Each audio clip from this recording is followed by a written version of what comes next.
Hi viewers, welcome to my YouTube channel. ఈరోజు నేను diabetic retinopathy గురించి చెప్తున్నాను.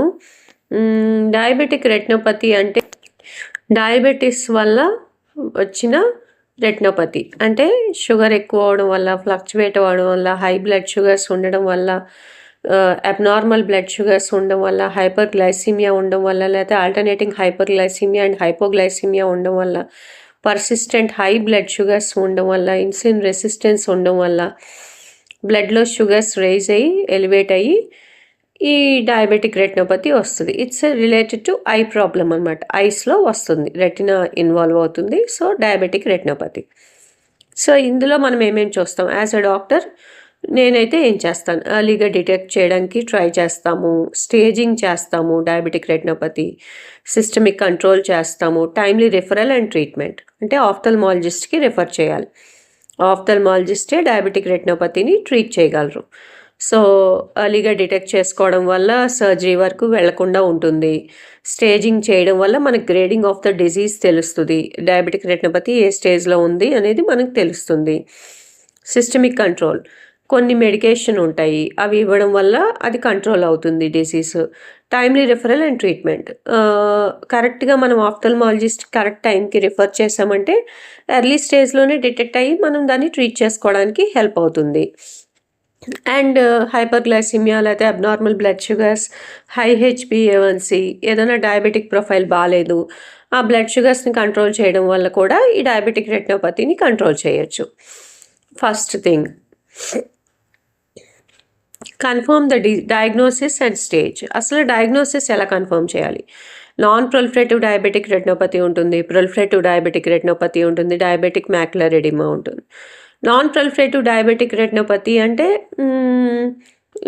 ఈ నాన్ ప్రొలిఫరేటివ్ డయాబెటిక్ రెటినోపతిలో మైల్డ్, మోడరేట్, సివియర్ అని 3 స్టేజెస్ ఉంటాయి. మైల్డ్లో ఏంటంటే ఐలో మైక్రో ఎన్యూరిజమ్సే ఉంటాయి.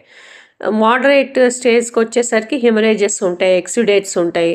సివియర్కి వచ్చేసరికి వీనస్ బీడింగ్ ఉంటుంది, IRMA ఉంటుంది. And next proliferative diabetic retinopathy అంటే what it includes: neovascularization,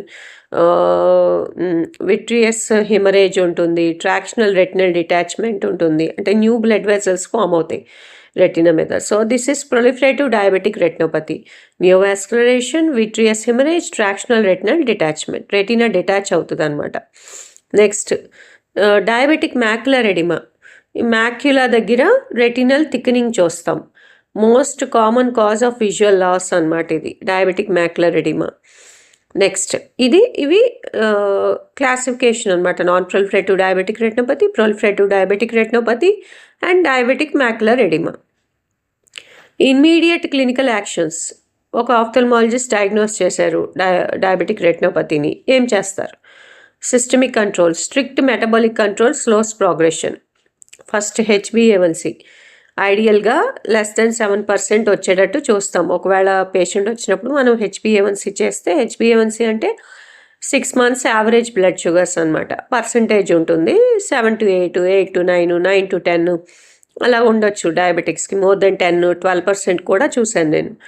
so 14% కూడా చూశాను. సో ఎప్పుడైతే మనము <7% వచ్చేటట్టు మనము బ్లడ్ షుగర్స్ని మేనేజ్ చేస్తామో ఎంతో కొంత మనం కంట్రోల్ చేయొచ్చు డిసీజ్ని, ప్రోగ్రెషన్ని. Next blood pressure. Target blood pressure <130/80 mm mercuryకి వచ్చేటట్టు చూసుకోవాలి. LDL కొలెస్ట్రాల్ <70 mg/dL ఉందా లేదా చూసుకోవాలి. ఎందుకంటే కొలెస్ట్రాల్ ఎక్కువయ్యే కొద్దీ రిస్క్ కూడా పెరుగుతుంది. Next weight control. సో ఏమేమి మెటబాలిక్ కంట్రోల్లో, స్ట్రిక్ట్ మెటబాలిక్ కంట్రోల్లో ఏమేమి చూసుకోవాలి? HbA1c మేనేజ్ చేసుకోవాలి, <7% ఉండేటట్టు. బ్లడ్ ప్రెషర్ <130/80 ఉండేటట్టు చూసుకోవాలి. LDL కొలెస్ట్రాల్ <70 mg/dL ఉండేటట్టు చూసుకోవాలి. And weight control. దీనికి మనం ఏమేమి అడ్వైస్ చేస్తాం?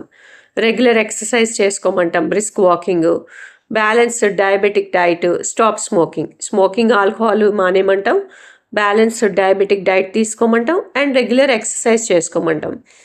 అందులో బ్రిస్క్ వాకింగ్ హెల్ప్ అవుతుంది, కానీ డయాబెటిక్ రెటినోపతి ఉన్న వాళ్ళకి ఎంతో కొంత విజువల్ చేంజెస్ ఉంటాయి.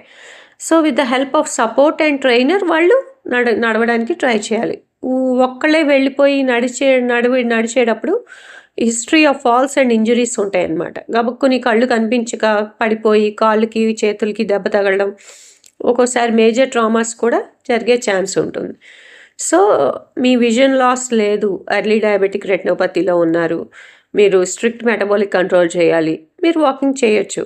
లేదు మీకు విజన్ లాస్ ఉంది, మీకు ఎంతో కొంత విజువల్ లాస్ ఉంది, ముందు ఆఫ్థల్మాలజిస్ట్తో అది కరెక్ట్ చేయించుకొని అప్పుడు మీరు వాకింగ్ చేసుకోవాలి. లేదు ఆఫ్థల్మాలజిస్ట్ కరెక్ట్ చేయడానికి మీకు స్ట్రిక్ట్ మెటబాలిక్ కంట్రోల్ అడ్వైస్ చేశారు, మీరు కంపల్సరీ వాకింగ్ చేయాలి. With the help of a trainer or family support or care giver support మీరు చేసుకోవచ్చు walking. Next urgent referral to ophthalmologist. అర్జెంటుగా ఆఫ్థల్మాలజిస్ట్కి ఎప్పుడు రిఫర్ చేయాలి అంటే ఫస్ట్ విజువల్ సిమ్టమ్స్ ఏమన్నా చెప్తున్నారా పేషెంట్, మ్యాక్యులర్ ఎడిమా ఉందని మనం సస్పెక్ట్ చేస్తున్నామా, ప్రొలిఫరేటివ్ రెటినోపతియా, సడన్గా విజన్ పోయిందా, ఫ్లోటర్స్ ఆర్ ఫ్లాషెస్, పేషెంట్ ఏమైనా మబ్బులుగా కనిపిస్తుంది, ఫ్లోటర్స్ కనిపిస్తున్నాయి, ఫ్లాష్ ఆఫ్ లైట్స్ లాగా కనిపిస్తుందని చెప్తున్నాడా, అవి కూడా చూసుకొని దాన్ని బట్టి మనం ఆఫ్థల్మాలజిస్ట్కి రెఫర్ చేసుకోవాలి. పేషెంట్ని మనం అడగాలి, మీరు ఏమేమి సిమ్టమ్స్ ఫేస్ చేస్తున్నారు నాకు చెప్పండి అని మనం అడగాలి. అప్పుడు పేషెంట్ చెప్తారు కదా, షీ ఆర్ షీ, ఆవిడ కానీ ఆయన కానీ చెప్తారు, అతను కానీ మనకి సిమ్టమ్స్ చెప్తారు. ఆ సిమ్టమ్స్ని బట్టి మనం ఆఫ్థల్మాలజీ డిపార్ట్మెంట్కి పంపించుకోవాలి. ఆఫ్థల్మాలజీ ట్రీట్మెంట్ ఆప్షన్స్ ఏమేమి ఉంటాయి, యాంటీ VEGF ఇంజెక్షన్స్ అని మ్యాక్యులర్ ఎడిమాకి ఫస్ట్ లైన్ థెరపీ అనమాట. ఇవి రానిమిజిమాబ్ అని, బెవాసిజిమాబ్ అని, ఎఫ్లిబర్సెప్ట్ అని, ఇవి anti vascular endothelial growth factor injections అనమాట. ఇవి diabetic macular oedema, proliferative diabetic రెటినోపతిలో ఇంజెక్షన్స్ ఇచ్చి చూస్తారు. ఇంకా ఫర్దర్ ప్రొసీజర్స్ అంటే లేజర్ ఫోటోకోయాగులేషన్ చేస్తారు. లేజర్ ఫోటోకోయాగులేషన్ ఎప్పుడెప్పుడు చేస్తారంటే ప్రొలిఫరేటివ్ రెటినోపతిలో, సివియర్ నాన్ ప్రొలిఫరేటివ్ డయాబెటిక్ రెటినోపతిలో, మ్యాక్యులర్ ఎడిమాలో చేస్తారు. మ్యాక్యులర్ ఎడిమాలో అయితే ఫోకల్ లేజర్ ఇస్తారు, మ్యాక్యులానే ఫోకస్ చేసి ఇస్తారు. బెనిఫిట్స్, ఈ లేజర్ ఫోటోకోయాగులేషన్ చేయడం వల్ల విజన్ స్టెబిలైజ్ అవుతుంది, బ్లైండ్నెస్ని కూడా ప్రివెంట్ చేయొచ్చు. నెక్స్ట్ విట్రెక్టమీ సర్జరీ అని చేస్తారు. పర్సిస్టెంట్ విట్రియస్ హెమరేజ్ ఉన్న, ట్రాక్షనల్ రెటినల్ డిటాచ్మెంట్ ఉన్న, అడ్వాన్స్డ్ ప్రొలిఫరేటివ్ డయాబెటిక్ రెటినోపతి అయినా సరే ఈ విట్రెక్టమీ సర్జరీ చేస్తారు, విట్రియస్ని రిమూవ్ చేస్తారు. ఈ first anti VEGF injections laser photocoagulation చేసిన తర్వాత కూడా ఇంప్రూవ్మెంట్ లేదు అంటే అప్పుడు ఫైనల్గా విట్రెక్టమీ సర్జరీ ట్రై చేస్తారు ఆఫ్థల్మాలజిస్ట్. అసలు ఇంకా ఫాలోఅప్ షెడ్యూల్లో నో రెటినోపతి కంప్లీట్గా క్లియర్ అయిపోయింది, అప్పుడు 1 ఇయర్కో 6 మంత్స్కో ఐ ఎగ్జామినేషన్ చేయించుకోవాలి. Mild non proliferative diabetic retinopathy ఉంది పేషెంట్కి, ఎవ్రీ 6 to 12 months మనం రెగ్యులర్గా మానిటర్ చేసుకోవాలి. ఎందుకంటే mild, moderate, severe next stage వచ్చిందా లేదా మనం చూసుకోవాలి. లేదు అసలు రెటినోపతి లేదు, డయాబెటిక్, 1 ఇయర్కి ఒకసారి ఎగ్జామినేషన్ చేయించుకోవాలి. Mild non proliferative diabetic retinopathy every 6 to 12 months చేయించుకోవాలి. Moderate non proliferative diabetic retinopathy every 3 to 6 months eye ఆఫ్థల్మాలజిస్ట్కి వెళ్ళి చూపించుకోవాలి. Severe non proliferative diabetic retinopathy or proliferative diabetic retinopathy every 2 to 3 months మనం eye checkup చేయించుకోవాలి. ఇందులో ఈ diabetic రెటినోపతిలో చాలామందికి awareness లేక లేటర్ స్టేజెస్కి వెళ్ళిపోయి లాస్ట్ స్టేజ్కి వచ్చేసరికి విజన్ లాస్ అయ్యే వరకు చూసుకోరనమాట.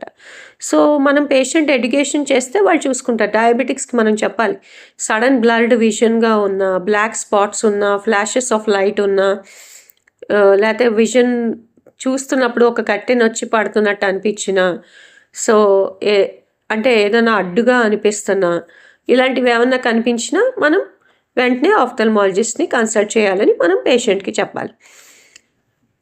మెడికేషన్స్ అంటే optimise your diabetic medications. Me medication సరిగ్గా తీసుకుంటున్నారా, ఫిజిషియన్ కన్సల్టేషన్ రెగ్యులర్గా చూసుకుంటున్నారా, అవి చూసుకోవాలి. నెక్స్ట్ హైపర్ టెన్షన్ మేనేజ్ చేసుకుంటున్నారా, స్టాటిన్స్, కొలెస్ట్రాల్ వల్ల ఐ డ్యామేజ్ అవ్వకుండా మీరు స్టాటిన్స్ తీసుకుంటున్నారా, అవన్నీ మీరు చూసుకోవాలి.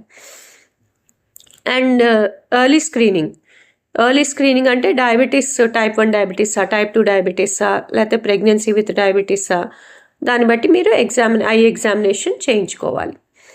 HbA1c చెక్ చేయించుకోవాలి, బ్లడ్ ప్రెషర్ చెక్ చేయించుకోవాలి, లిపిడ్ ప్రొఫైల్ చెక్ చేయించుకోవాలి రెగ్యులర్గా, ఫండస్ ఎగ్జామినేషన్ చేయించుకోవాలి, డయాబెటీస్ కంట్రోల్లో ఉంచుకోవాలి.